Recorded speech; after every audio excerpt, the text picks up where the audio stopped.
listener production.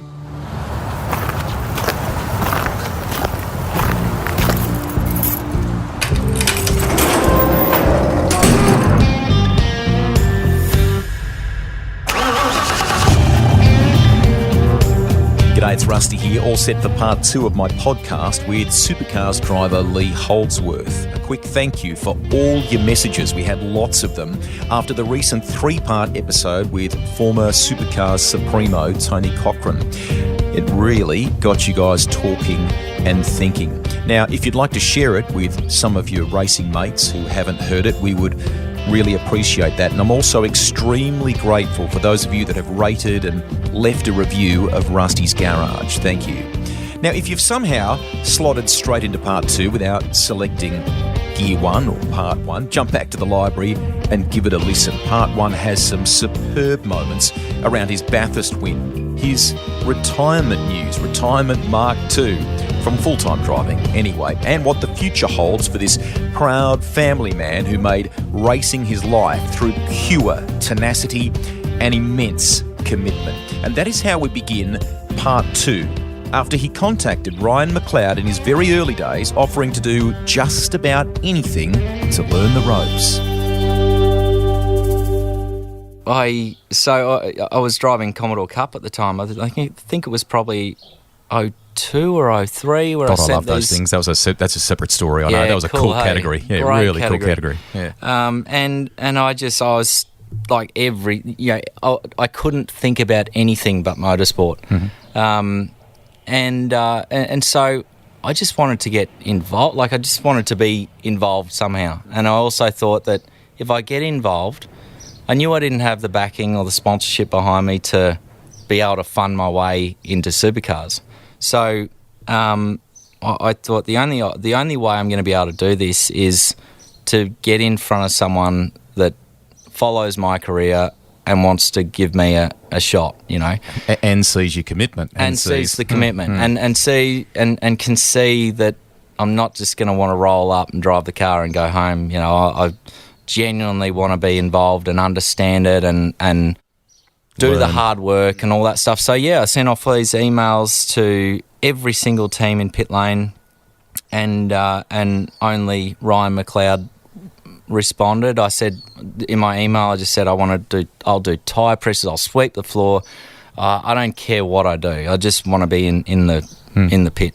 So, yeah, Ryan responded and got me along for it was Emery Motorsport at the time, and they had Christian DeGosson and Darryl Beattie. Well, this is where I'm going with this conversation, because he and I, as you know, are very good mates and work together in a broadcasting sense. And I'm so glad he loved, back when he was racing 500cc bikes, he loved the British Touring Car Championship, and he always wanted to do a bit of touring car racing. So I was always pleased that he went, and so's Lee Diffie, that he went and ticked the Bathurst box. I think he did the Queensland 500 too, or thereabouts. But mate, you were working on their car. Yeah. Weren't you? What was that? I thought it was so cool. Like, I thought, Darryl Beattie, like, he's an absolute legend. You know, he was a huge, or he still is a huge name. And, you know, and I also knew Christian DeGosson from Commodore Cup days. Yeah. And there are a number of guys in that team that weekend that, Jared McLeod, Ryan McLeod, you had Mike Emery, Barney, you know, guys that people wouldn't recognise their names, that I still keep in contact with these days. And I remember, you know, doing, because it was a start-up team, obviously. It was a wild card for Bathurst. So I'm doing tyre presses. I've got Ryan McLeod saying, I want, you know, 30 PSI in this one, 29, 27, 26 in those ones. And so I do them. And Mike Emery would come over and he'd say, what are those tyre presses at? I say, blah, blah, blah. No, I want them at this, and this. And I go, so I'd redo them. I go back to Ryan and say, hey, Mike said to put them at this. And he'd say, what the hell? I told you they need to be at this. Why are you listening to him? And I'm like, mate, he's the boss, isn't he? Anyway, so it was a shit fight when I was trying to do it, and I thought, far out, but I enjoyed it so much. And also, I was sweeping floors and doing the rest of it. And so Robert Smith was then interested in what I was doing, and, you know, could see the commitment and all that sort of stuff, and so could Ryan and the rest of the guys. And And a few years later, did I know I was going to be driving their car. Amazing. Just come to your first ever drive of a supercar if you can. I think, were you and James Small the same day, both having a kind of shootout or having a test? Just tell us about that. And what was your first sort of visceral reaction of a supercar? What'd you think? Oh, man, it was. It was myself and James Small who became my engineer. Yep. Who's in few years NASCAR later. doing amazing things as a crew chief now. One of the smartest engineers I've ever come across, and so practical. And the best thing about, the best engineers are the ones that have done some driving themselves, because when you're relaying information to them, they can understand it, they can picture it, and they can drive it in their heads and understand it to some point, it's like they've actually driven the car. So we got out there, and James had just, I think he'd run maybe won the Formula Ford Championship or runner-up or something. Anyway, he was doing good things, and him and I, it was a bit like a shootout for us, which is crazy because you wouldn't do that these days because someone would end up in the fence.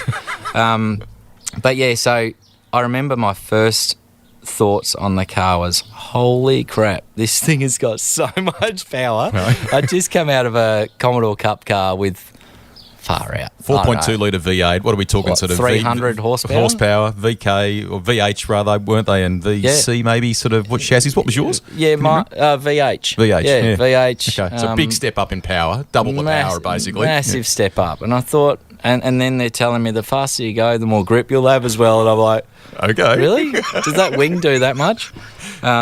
Just kept building up to it and thinking, man, this thing's just unbelievable. And ended up, doing a pretty decent job in it. James did a great job as well. So we came away from that day and I just thought, what an amazing experience. And, when you do, I've always had, short-term plans that have, been long-term plans at some point as well. And to tick that off the list at that point was like, I just drove a supercar. How cool is that? I've always, that was my dream, was to drive a supercar, and I just did it. I'm like, tick, but now I want more.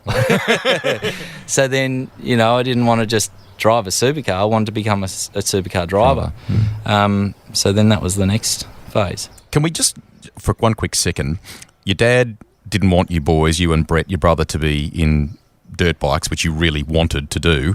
So I think he got you a go-kart for Christmas, didn't he? And you both kind of had to share it, or the family got it for you for Christmas. Is that right? Yeah, no, I think it was actually Santa. Santa, was it? Yeah. Okay, yeah. Santa. Oh, sorry, Santa got it for you. Okay. So I think Dad must have had a chat to him or something. But okay. So Brett and I were mad keen on. We rode our bikes everywhere.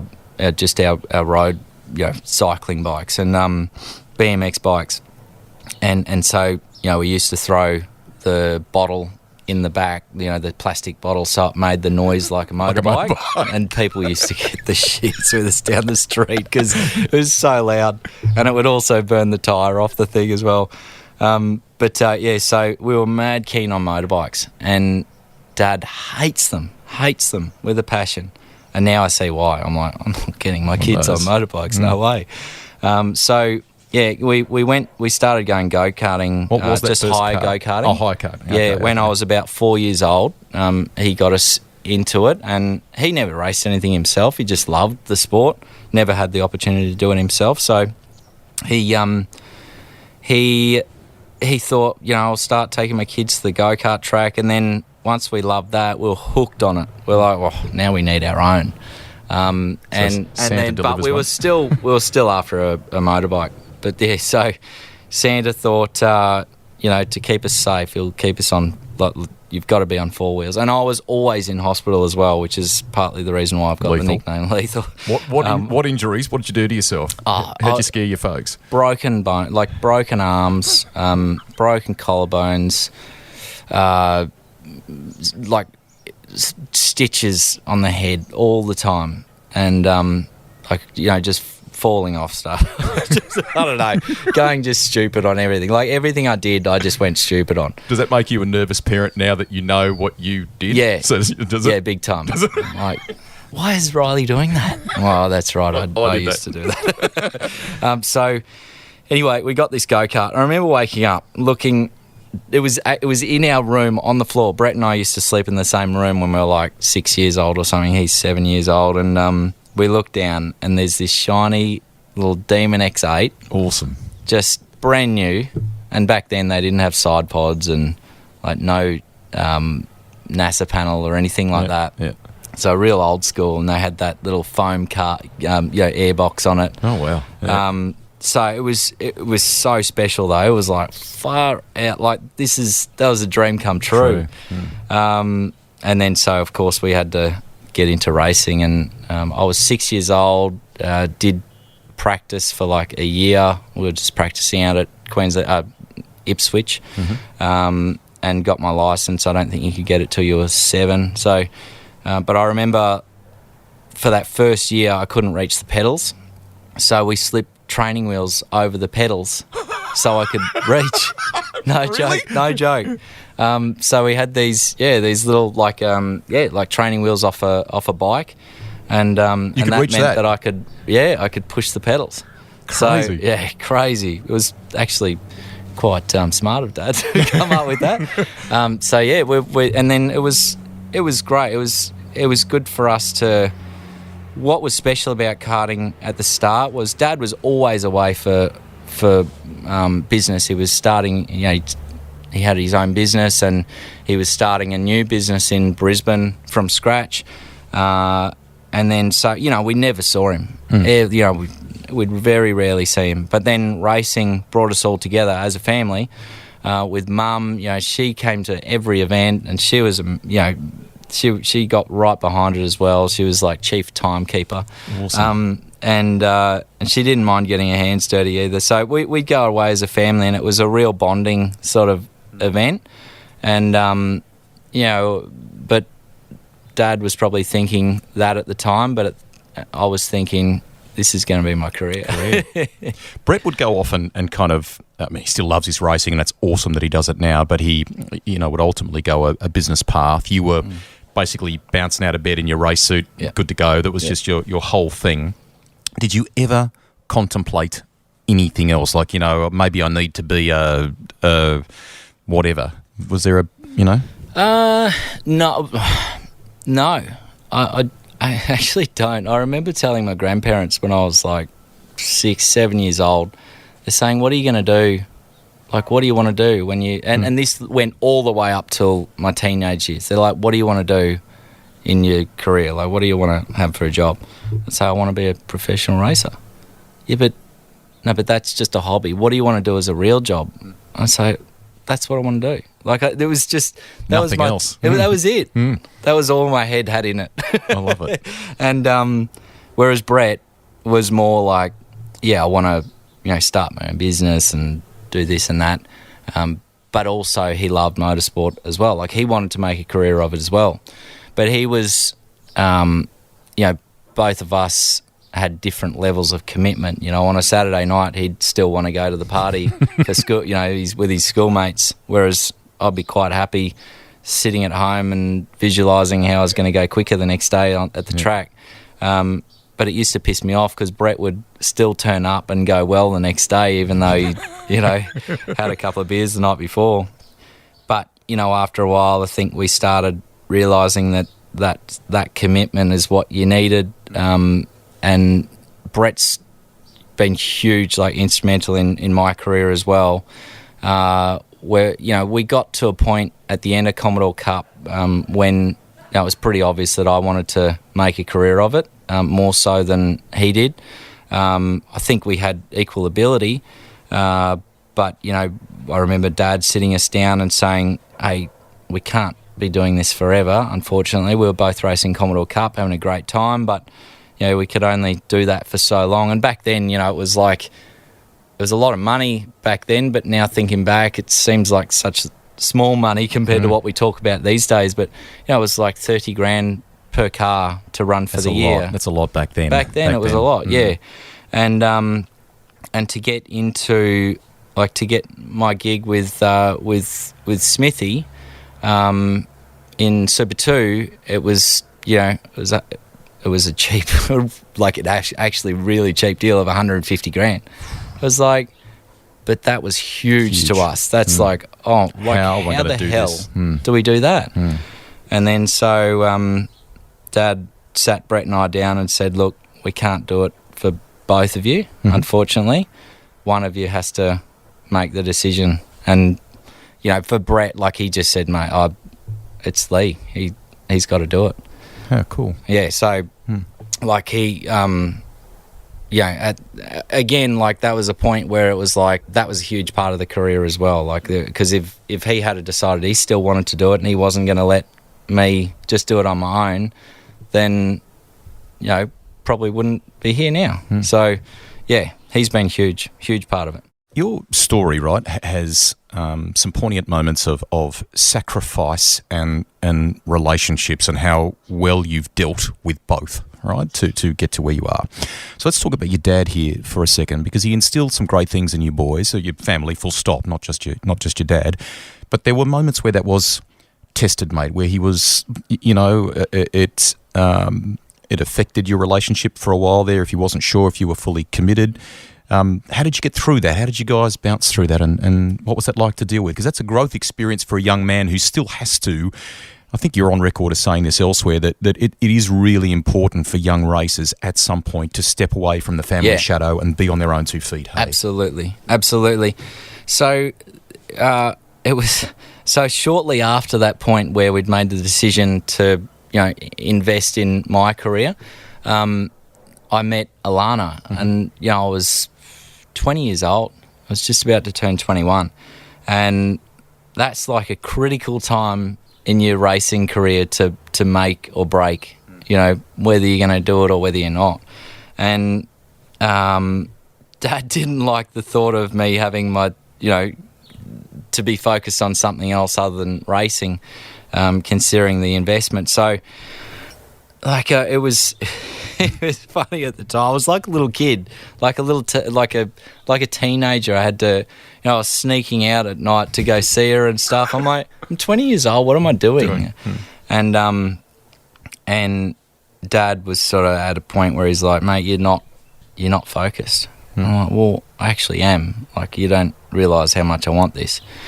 And I think, like a lot of drivers, I think my brother was a little bit like this, where he felt like he was doing a little bit for Dad at one point, because Dad loved it so much, and, you know, he got to a point where he was so invested in it that it would have killed him for one of us not to succeed in motorsport.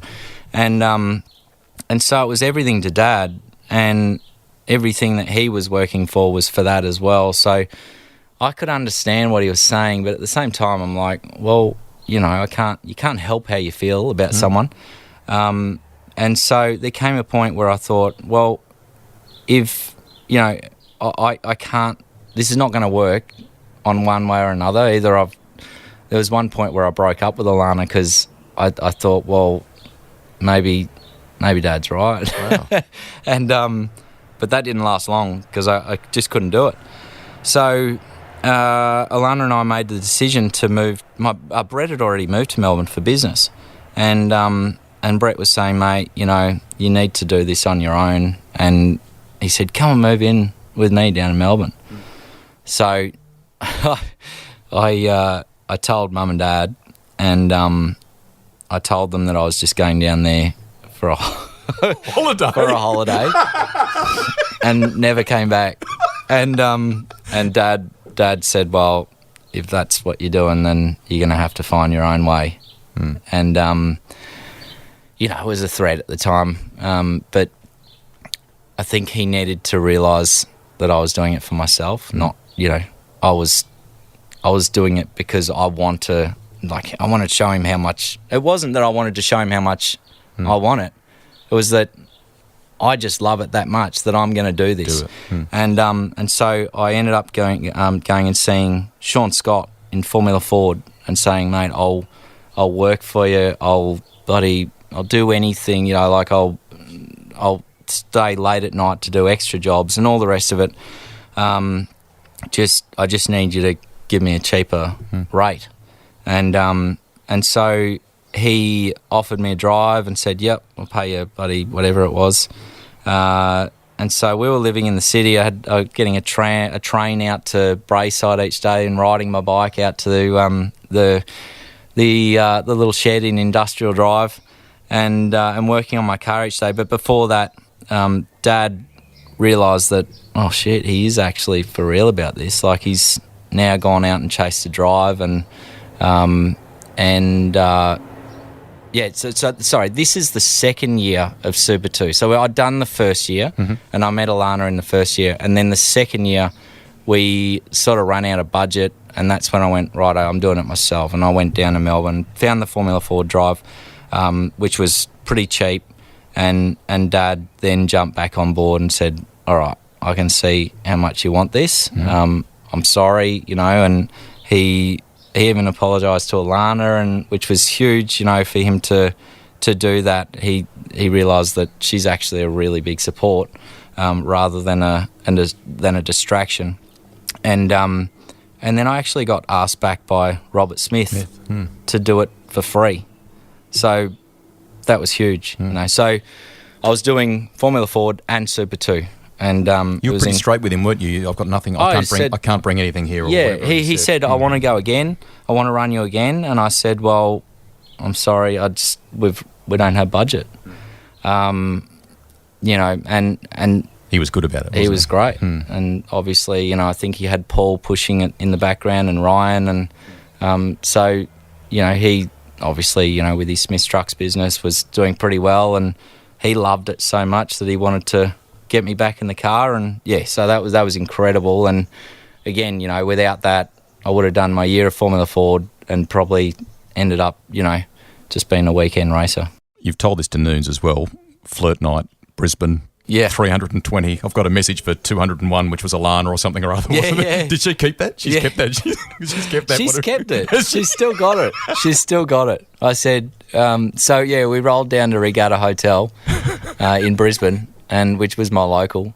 And there was a thing on a Wednesday night. It was called Flirt Night, and you'd get you'd have to put a number on yourself as you walked in the door, and if you'd spot someone and you wanted to give them a message, you'd look at their number and you'd be like, oh yeah, number 331. Hi, number 331. I think you're the hottest looking girl. You're the hottest girl in the pub or whatever. You've got mail. And it would come up on the TV screen that number 331 has a message, right? So she went and got her message and walked over to me, and we started a conversation, and the rest is history. Amazing. But yeah, getting back to the thing with Dad, because that's probably left it off on a not the most positive note.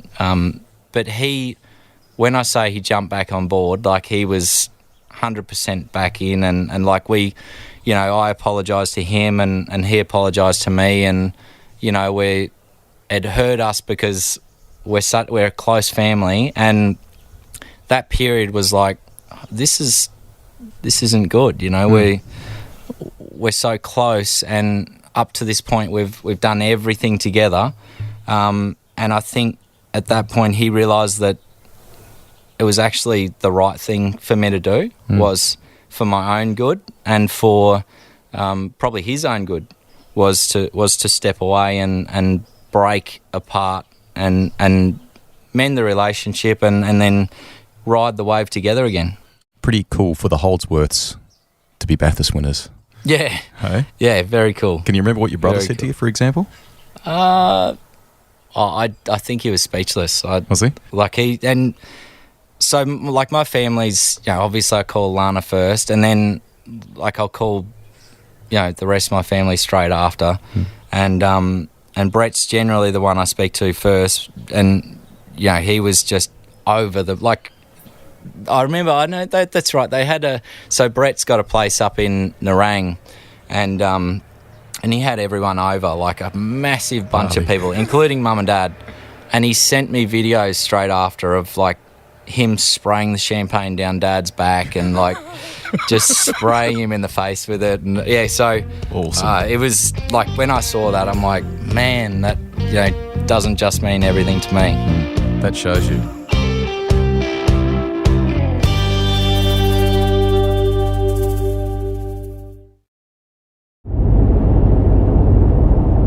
1,776.4 kilometers. Please do not unpack your removal truck. Your dream of becoming a race driver is still alive. You will be asked to sign a long-term deal and immediately return back to Victoria. Read the fine print, strap yourself in, and get set for one hell of a ride. While we're on this flavour of relationships, can we bounce through two others, if you don't mind, in the paddock?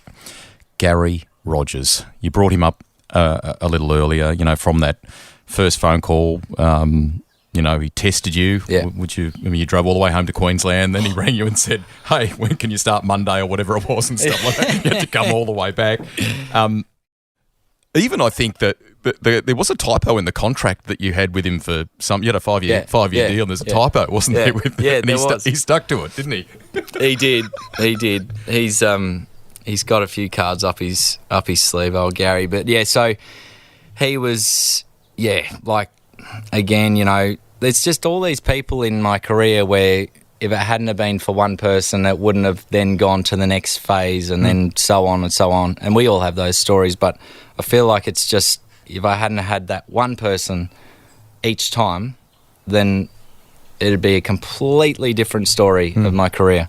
And Gary was a huge part of that. And he was really the guy that he was known as the talent scout. So after my I did the enduro with him in 2005, and then he ended Andy Jones's contract at the end of that year, and McConville was moving on as well to PWR, and they'd signed Dean Canto up, who I'd been racing with in Super 2. He won the series with DJR, and then Dean wanted to concentrate on. So they put Dean in the car for the last few rounds. I think he was there for Gold Coast and a few others. But for the last round at Phillip Island, Dean wanted to concentrate on Super 2 and winning the championship. So then they needed someone in the car for the final round, and so I slotted into there, which just came as a massive shock because it was like a week out, and Gary said, "Righto, you're in. I want you." You come down, need to put you in the seat. No seat fitting back then. It was just put cushions in. Yeah. And so I rolled in, and I was still doing Super 2 as well. So I raced the double that weekend, and it was just an incredible experience. And it was like my first taste of racing in a proper team in Supercars. And all I remembered was, these are the cars that are on bloody PlayStation that I'm always jumping in. And I remember I was always jumping in the GRM car. Were you? Yeah. I loved the colour scheme. And now I was driving it. I was like, this is just incredible. And it's a proper bull ring too, isn't it, mate? Because they play for keeps, those boys, when you're playing. Big time. And I think the thing that probably got Gary over the line was, I think McConville qualified, I don't know. We were back in the field. The cars weren't great then. I think he might have been 20th and I was 21st, so I was pretty close with him. That's good. Good yardstick. And then in the race, I broke the stick. The gear stick snapped. And so it had no handle on top. It was just like a little stick-thin rod, and those things were hard to shift. Like, it was an H-pattern gearbox. They clunked into each gear, and I didn't have the balls to say, "Hey guys, I'm pulling in." Like, this is killing my hand. So this is ripping your glove. This is blood coming. What are we talking? It was so badly bruised and blistered that I could hardly clench my hand after the weekend. Like, it was that bad, and my wrist was sore and but Gary, I think, was impressed in my commitment and pushing through and still finishing the race in, I don't know where it was, but it was reasonable. And then he had to, I think that was my rehearsal. That was the audition for the next year. And I obviously passed, but he didn't exactly tell me straight away. So, we got to the end of the year around Christmas time, and again, I was like, okay, that's it. Like, that's the end of my career. Awesome. okay, I've done a supercar round, but that's not where I want to finish. And so Alana and I packed all our gear up in a little budget truck and drove back to Brizzy. And because Gary couldn't give me an answer, and I think a week after getting back up to Queensland, we went and lived at Alana's dad's place. Gary rang and he said, "Righto, I need you down here in a week." I said, "What? What for?" That is so him. He said, "You're starting full-time work next week and you'll be driving car 33. And you can imagine, like, I was just like, what the... Like, I've just moved everything. I said, I just got back. What, like, how come you couldn't tell me 2 weeks ago? Anyway, I didn't say that because I'm like, I was so over the moon. I didn't care if I had to bloody drive around the world to get there. So I said, can you please, I thanked him and all the rest of it, but I said, can you just please send me a contract? Because all I'm hearing in the media is that Jason Bargwanna's got this drive and that this person's got it. And he goes, well, don't believe all that bullshit, you know the way he talks. He said, I'm telling you right now, you got the drive. Come down here and we'll sign a contract. So I flew down and Gary put a contract in front of me and I said, do you mind if I just, it was a 5-year contract. And I said, do you mind if I just give Ryan McLeod a call? And he said, I just said, do you mind if I send it off to Ryan? And he said, no, you either do it now or we don't do it. And far out. All right, can you at least let me call him before I sign? So I called Ryan. He said, mate, you need to bloody send it off to me. I need to have a look at it and blah, blah, blah. And I said, mate, I can't. Like, I've got to sign now. And he goes, righto. Well, make sure you got this in it and that in it. So he added a couple of little things and Gary said, righto, and signed. And but before I moved down, he sent me it's a fax, wasn't it? Yeah, it was like an MOU. And it was handwritten. I couldn't read it, right? It was that badly. His handwriting is unbelievable. He's like a doctor with his handwriting. And I think I made sense of it. It said something about that I was going to be driving, and that was good enough for me. So anyway, that was when we headed back down flew off down there and signed the real contract and then packed the truck again and headed back down. Amazing. It had, I think, 5 years, but ended 2011 or something or other. You did have a bit of a bit of a dispute over that one. Yeah. So when I was at GRM, I had a couple of teams show a bit of interest, and there was one of them was HRT and the other was FPR, and at the time, like, man, that's cool. Like, these are the biggest teams in the comp.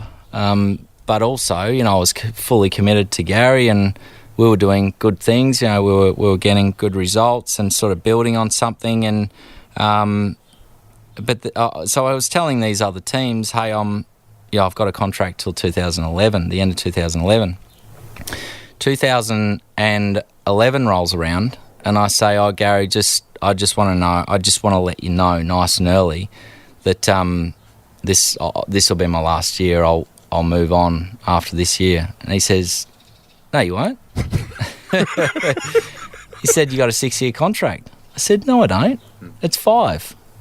And he said, no, have a look in there. It says, he said, I forget what it was there was just a mistake in the dates they'd put in there, and it worked out to be that it was 6 years, but everything in the contract suggested 5 years, the payment structure and everything.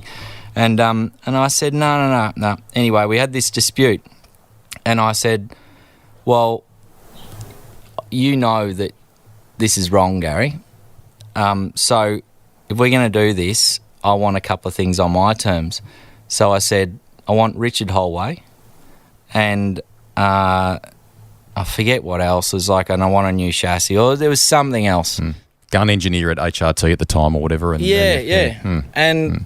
we got Richard Holway. So I was like, well, this has worked out all right.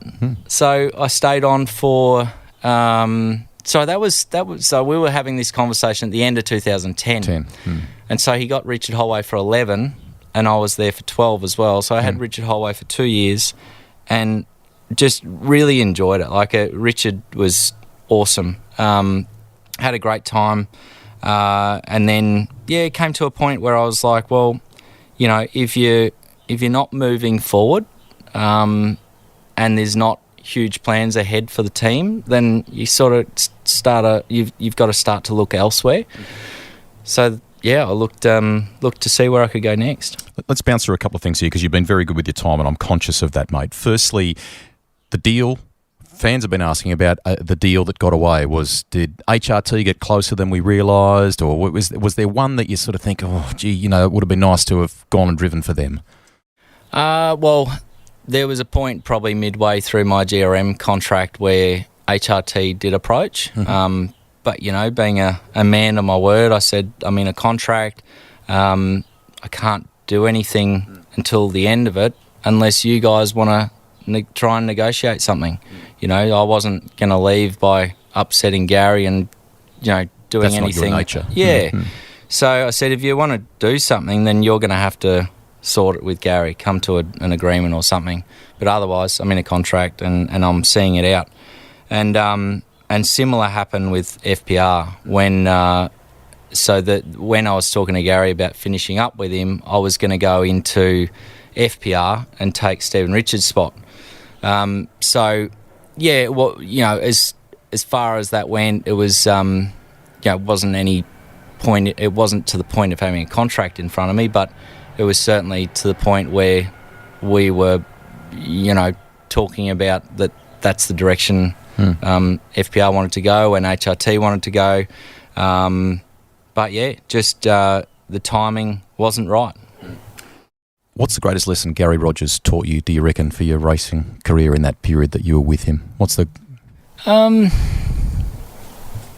think being honest and upfront and just no bullshit with any other team owner after that was like, he's set the standard now, and the way that I talked to him was the way then that I'd talk to every team owner, just being completely upfront.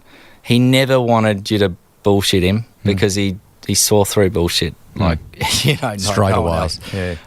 So, you know, if you'd beat around the bush with him, he'd say, come on, get to what do you want? Do you want this? Do you want, like, what do you want? Just tell me. And so you just get straight to the point with him, and it was either a yes or a no. And if you could justify why you wanted something, you know, whether it was, hey, I think I deserve a bit more money next year, or he'd say, well, why? What are you doing extra now? And I'd say, you know, this is why. Like, you'd put your case towards him. And so, you sort of, you know, from that point onwards, it was always the way that I approached every other team was, if I want more money, that has to be justified. Or if I want this or that with, you know, engineers or, you know, equipment or whatever, I'd put forward a business case and to justify why and why I think that'll help for the team as well as myself.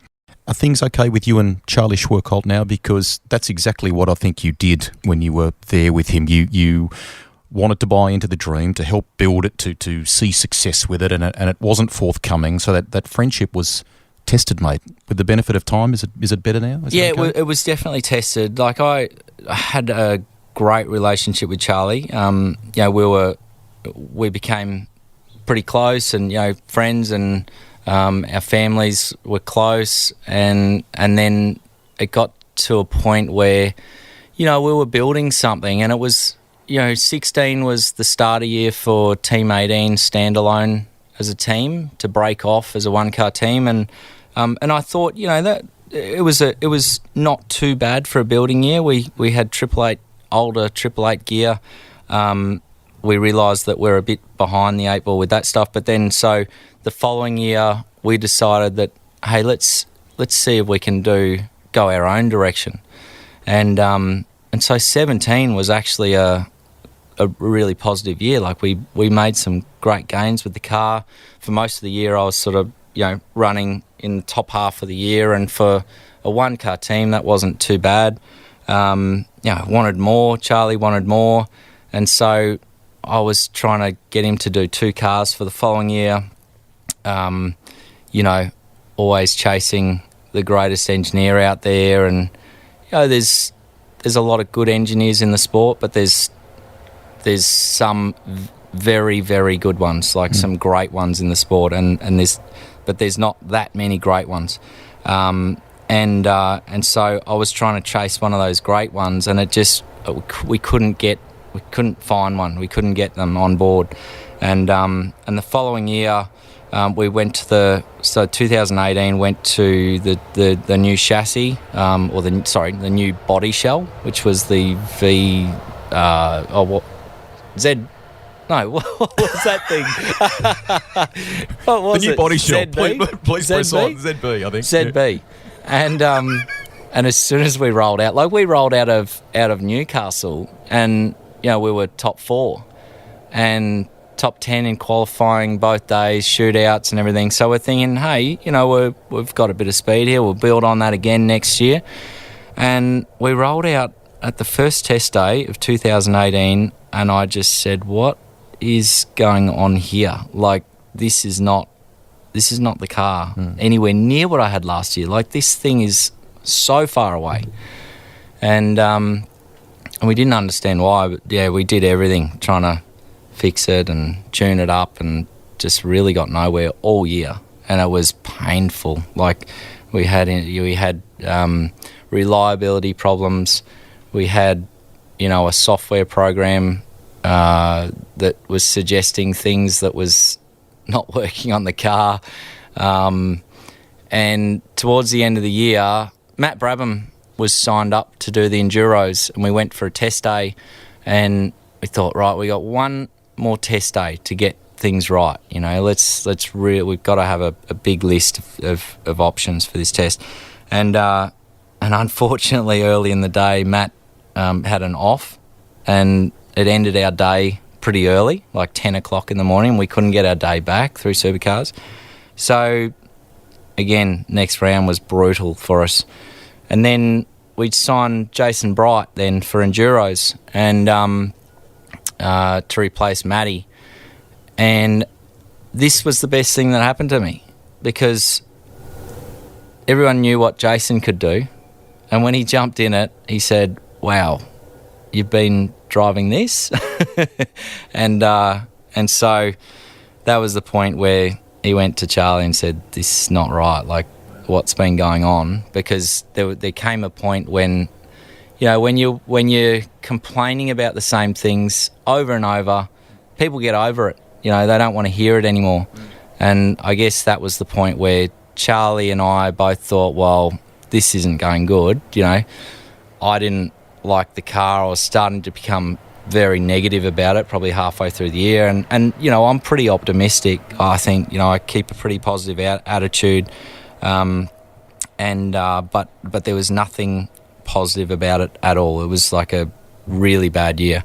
And Charlie and I had a bit of a fallout because I was telling him that, the car's terrible, and that we need to, get an engineer in to tune this thing up and get it into the window where it needs to be.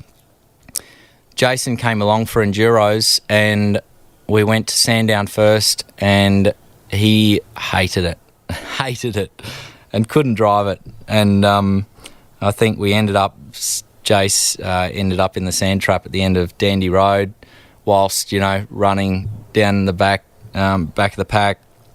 And I just bailed. Like, I don't usually just walk out, but I walked out. And then we came back for Bathurst, and again, just terrible. And then we had Gold Coast, and Jace was talking to Phil Keed, actually, and trying to get some advice on what to do. And Phil, to his credit, gave us a bit of a window for the car. And we rolled out, and we convinced the engineers to do what we wanted, which took some convincing. And we rolled out at Gold Coast, and we had a quick car. And then from that point on, it was all too late. We finished up 6th or something at Gold Coast, whereas the rest of the year I was running like in the 20s.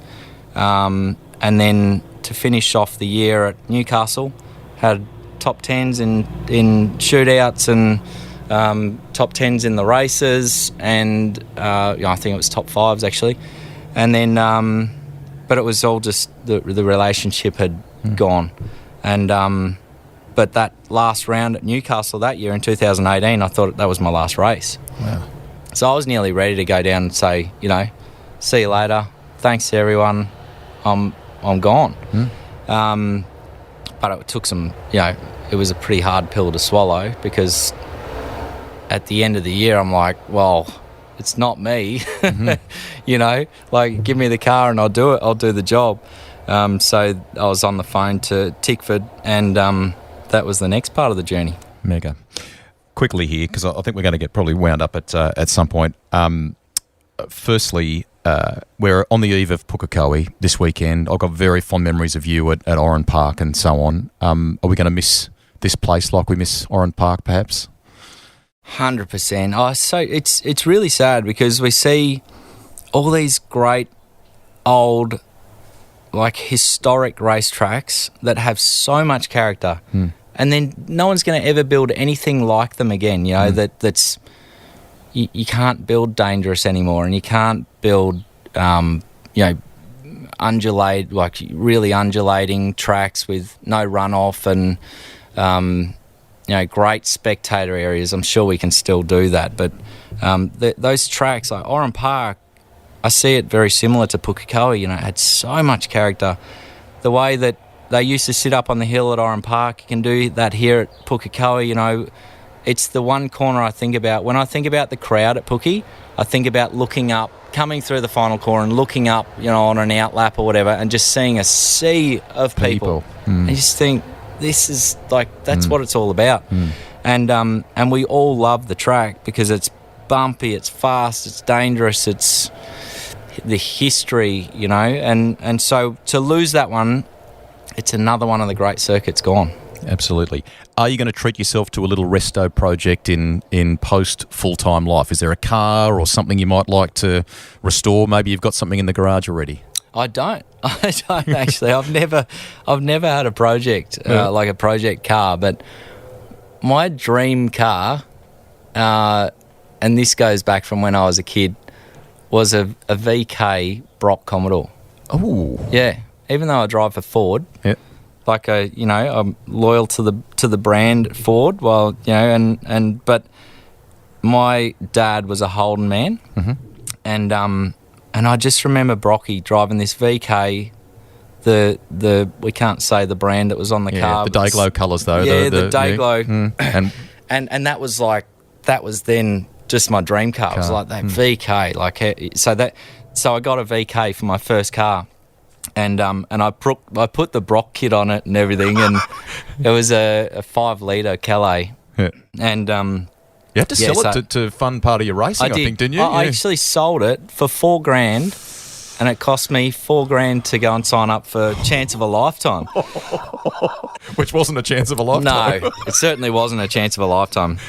It was a pretty expensive little couple of laps, to be honest. Oh, well, we hope you get that little dream car in the garage at some stage.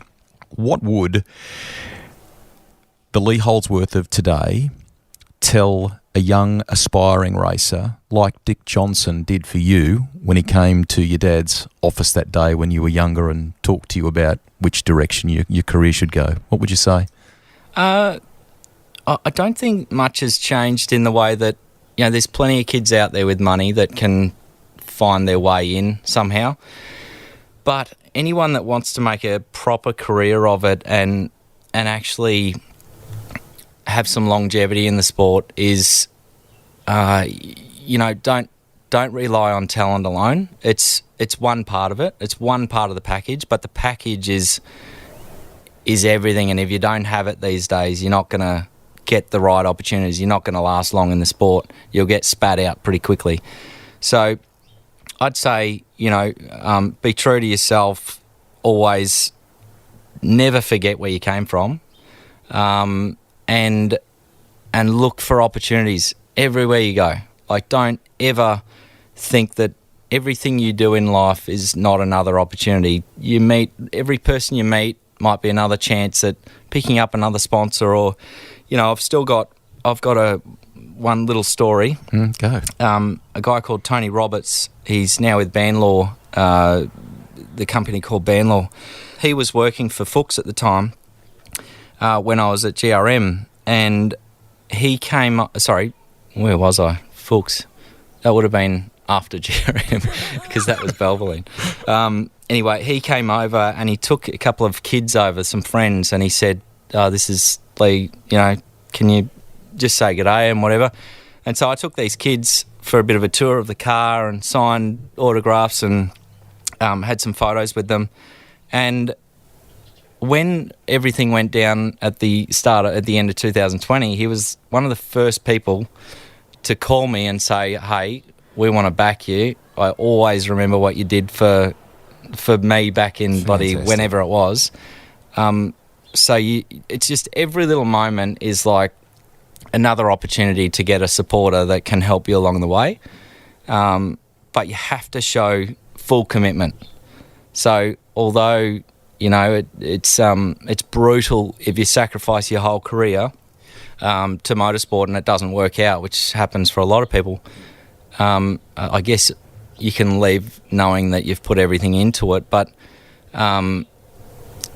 if you don't put everything into it, you're not gonna go the whole way. So you got to fully commit and show everyone how much commitment you've got. You have done that since day one. Congratulations. It's been awesome to relive a bit of this with you.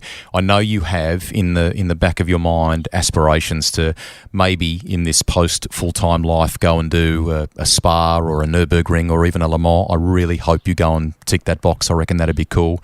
I know you've got more Bathursts in you. Go and enjoy that. Go and enjoy these final few rounds.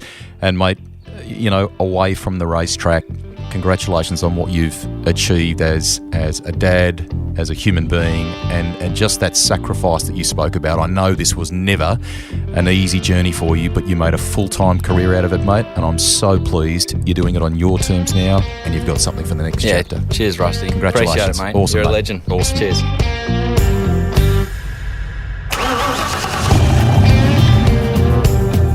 Rusty's Garage is written and presented by me, Greg Rust. Series editor and producer is Ed Gooden. Audio production by Link Kelly. If you've got a guest suggestion, get in touch with me via social media.